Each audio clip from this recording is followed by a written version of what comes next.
সংবিধানে এক ব্যক্তির হাতেই সব ক্ষমতা দেওয়া হয়েছে বলে জানিয়েছেন জাতীয় পার্টির চেয়ারম্যান জি.এম. কাদের। সুশাসন প্রতিষ্ঠায় সংবিধানে ক্ষমতার ভারসাম্য নিশ্চিত করে সংশোধনের দাবি জানিয়েছেন তিনি। জাপা চেয়ারম্যান বলেন, রাজনীতি এবং দল বাঁচাতে 2024 সালের নির্বাচনে অংশ নিতে বাধ্য হয়েছিল জাতীয় পার্টি। বিস্তারিত জানাচ্ছেন আনন্দ তাসিন রে। ছাত্র জনতার আন্দোলনে শুরু থেকেই অংশ নেয় জাতীয় পার্টি।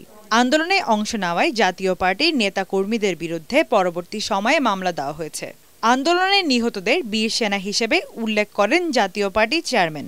সারা দেশের জনগণ অনেক প্রত্যাশা নিয়ে, অনেক আশা নিয়ে এই বিপ্লবের সমর্থন দিয়েছে। জাতীয় যুব সংহতির কেন্দ্রীয় কমিটির সাথে মতবিনিময় সভায় জি.এম. কাদের বলেন, আওয়ামী লীগ তার শাসনামলে জাতীয় পার্টি সহ অন্যান্য রাজনৈতিক দলকে ধ্বংস করার অপচেষ্টায় লিপ্ত ছিল। একদলীয় শাসন ব্যবস্থা চালু করেছিল আওয়ামী লীগ। ক্ষমতা পেলে মানুষের দুর্নীতির দিকে যেতে পারে, যাওয়ার সম্ভাবনা থাকে। আর অ্যাবসলিউট পাওয়ার দিলে নিশ্চিতভাবে সে সম্পূর্ণভাবে দুর্নীতিগ্রস্ত হবে।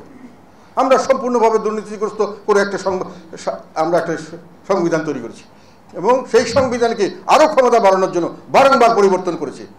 কে করেছে? একে আওয়ামী লীগ করেছে? সব দল মিলে করেছে।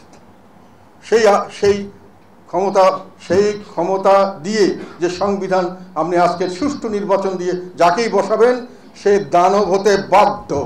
এলো ভিশন মুশকিল আসান অফার। যে কোনো ব্র্যান্ডের পুরনো ফ্রিজ নিয়ে চলে আসুন ভিশন শোরুমে আর নিয়ে যান নতুন ভিশন ফ্রিজ 20% পর্যন্ত ছাড়। এ সময় জি.এম. কাদের পঞ্চদশ সংশোধনী বাতিল করে সুশাসন প্রতিষ্ঠায় সংবিধান পরিবর্তনের প্রয়োজনীয়তা তুলে ধরেন। সংবিধান পরিবর্তন করতে হবে। সংবিধান যেটা আছে সেটাকে পরিবর্তন করা যাবে যদি পঞ্চদশ সংশোধনীকে বাতিল করা হয়।